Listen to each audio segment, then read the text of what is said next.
সোনাইয়ে পৃথক অভিযানে বিপুল পরিমাণে ড্রাগসহ ৩ পাচারকারী আটক। সোনাই এলাকায় পৃথক ড্রাগস বিরোধী অভিযানে বড়সড় সাফল্য পেল কাছাড় পুলিশ।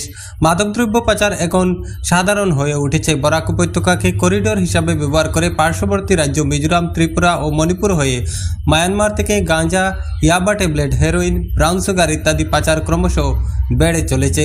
লোকসভা নির্বাচনের দিন গড়িয়ে আসছে, আর এর সাথে সাথে পুলিশের কড়া নিরাপত্তাকে উপেক্ষা করেও অসাধু ব্যবসায়ীদের রমরমা কালাবাজারি মাথাছাড়া দিয়েছে। পাচারকারীরা তাদের পাচার বাণিজ্য অব্যাহত রাখতে বিভিন্ন পন্থা অবলম্বন করলেও থেমে নেই আসাম পুলিশও।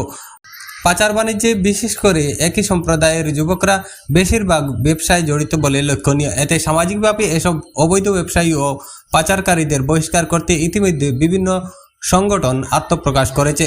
তবুও বিভিন্ন এলাকায় অব্যাহত রয়েছে ছোট বড় ব্যবসায়ীদের রমরমা কালোবাজারি। মঙ্গলবার বিকালে সোনাই পূর্বাঞ্চলে সোনাই লক্ষ্মীপুর সড়কের গাছতলায় গোপন সূত্রের ভিত্তিতে সোনাই থানার ওসি মহাত্মা মানস সন্দিকৈর নেতৃত্বে পুলিশের একদল অভিযান চালায়।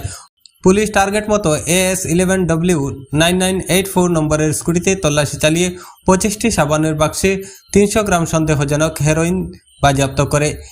একই সাথে স্কুটি আরোহী 2 যুবক হাতিখাল বাজারের বছর 32-এর জাবির হোসেন আহমেদ, নতুন কাঞ্চুরপুর 3য় খণ্ডের বছর 25-এর মাকমুদুল আহমেদ নামের 2 যুবককে আটক করে জোর জিজ্ঞাসাবাদ চালাচ্ছে সোনাই পুলিশ। এদিকে শিলচর সদর থানাধীন সোনাবাড়িঘাট থেকে দনেহরি 2য় খণ্ডের বাড়িতে পৌঁছার আগে পুলিশের জালে পড়ে এক যুবক।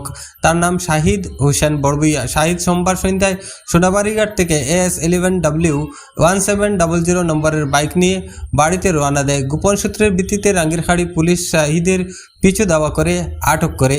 পুলিশ তল্লাশি চালিয়ে 4টি সাবানের বাক্সে 47 গ্রাম সন্দেহজনক হেরোইন বাজেয়াপ্ত করা সহ শাহিদকে আটক করে।